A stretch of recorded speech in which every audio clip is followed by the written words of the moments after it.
Hello students, this video is to explain to you how manufacturing costs flow through each of these three inventory accounts. For manufacturing companies, on their balance sheets, inventory is no longer just one account. As you can see on the screen, we have raw materials inventory, work in process inventory, and finished goods inventory. And in this graph, you can see that there is a flow from raw materials into work in process and then into finished goods. We can think of this as a manufacturing process. You first would take raw materials from your raw materials inventory, add it into work in process. We call it a short-term WIP, W-I-P, that means work in process. So consider the WIP as our manufacturing line. In the WIP, we put in the raw materials we brought from the raw materials inventory account. So let's say we're making chairs. We're gonna take wood that we already bought from the raw materials account and move out of there and move into WIP. We also will need to add a labor. People have to work on it, and we also need to add factory overhead. What's factory overhead? Factory overhead are those indirect materials, indirect labor, and other stuff that's used in the manufacturing process. An example would be factory rent, factory utilities. Also, a supervisor in the factory that oversees all the products the factory produces is also the salary of that supervisor would also belong to factory overhead. However, a worker who directly work on the chair, the wood chair that we're producing, the wage of that assembly line worker will be an example of direct labor. Okay, so we add these things into the production. After a while,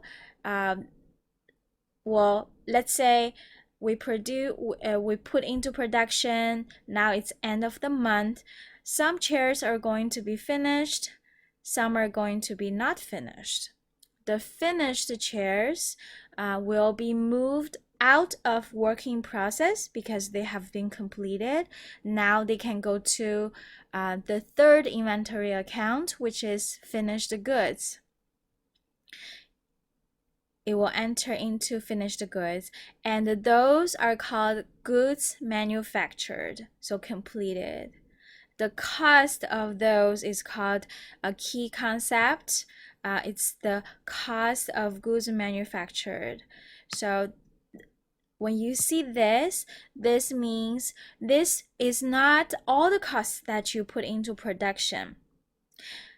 It is actually the costs of the products that you finished producing in that period.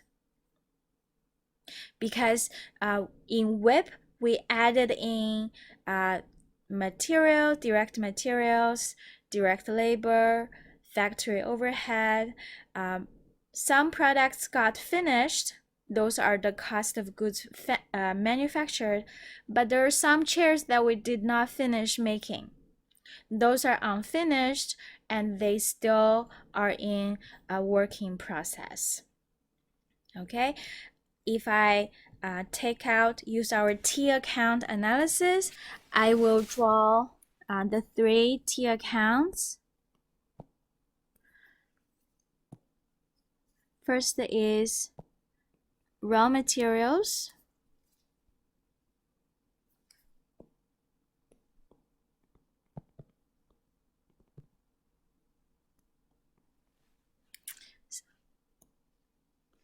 second is WIP,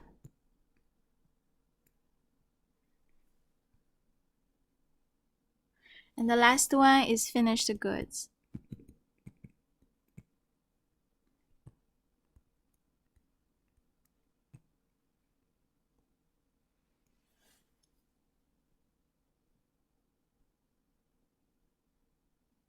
Okay, so raw material is where you have all the materials that you use in your factory. So this could include all kinds of things. If we're making chairs, this could have wood. It could have nails. Maybe we'll use some kind of glue. But it also those would be direct. Well, glue could be an indirect material. But wood and nails are definitely direct materials. Notice that raw materials could also include cleaning supplies, because we want to maintain the factory, make it clean. Cleaning supplies. Now, cleaning supplies you can't trace directly to a chair. This would be an indirect material. So raw materials actually included both direct materials and indirect materials. Okay, so it's an inventory account. You have a beginning inventory, you have a beginning balance. You could buy more of any of these. So if you buy, you would add to it. What you used comes out on the credit side and get moved into your WIP. And what's left is your ending raw materials, ending balance. In your working process, which is basically where the production happens, you could have some beginning balance as well. You would add in the production, you need to add direct materials. For example, wood and nails. You also need to add into direct labor. For example, assembly line workers' wages. You also need to add in factory overhead, or also manufacturing overhead. We use those two phrases interchangeably. You add in all three of those. Now, by the way, the raw materials you used, the wood and nails you used are direct materials.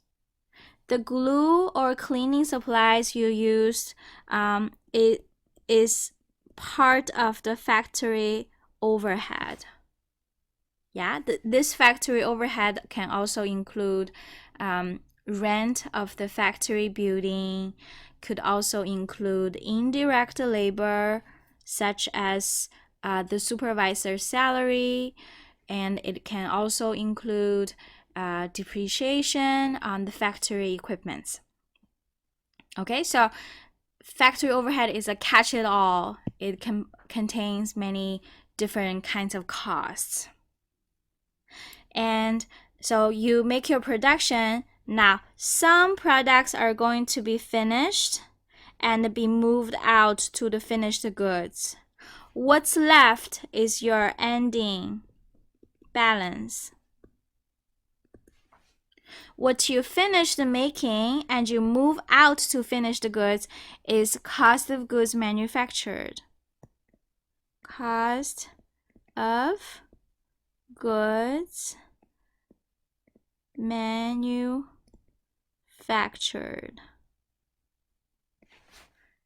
Yes, in other words, if you know beginning balance of WIP, you know direct material, direct labor, factory overhead you used in WIP, you know the ending balance, you could calculate how much is cost of goods manufactured. And So these got moved to finished goods. You could have beginning balance for finished goods. It could be some leftover products, chairs that we made from last month, but they haven't got sold yet. They're still in the finished goods inventory. We add in the chairs you produce, you finish. So basically this one you add in manufactured. So it's this one. Now you have basically this many chairs ready to be sold because they're finished products. Now, out of everything you're available for sale, some are gonna be sold, some are not gonna be sold. What's not sold is your ending balance, ending finished goods. What's sold is actually called cost of goods sold. Notice these two very important concepts: cost of goods manufactured and cost of goods sold. They're very different, but you can see visually where they are and how to, based on where they are in the T account, you can use your knowledge of the T account and calculate them. Okay, so back to our concept. Make sure you also understand cost of goods manufactured, which is this one, and cost of goods sold. Now, cost of goods sold is from your finished goods account. So basically, if you know your beginning balance, you know the cost of goods manufactured. I'm gonna write this. We brought the cost of goods manufactured. Oops, sorry. We brought in the cost of goods manufactured. Okay, just want to write it the same so you understand where you know this is this. Okay, so if you know this, you will be able to calculate how much your cost of goods sold is. All right, hopefully this helped you understand the flow of the costs through 3 inventory accounts better. Now, I have to say, cost of goods sold will end up showing on your income statement as a line item. Cost of goods manufactured, however, does not show up on your income statement. But it is important to track for your manufacturing activities. All right, that's the video for today. Thank you for watching.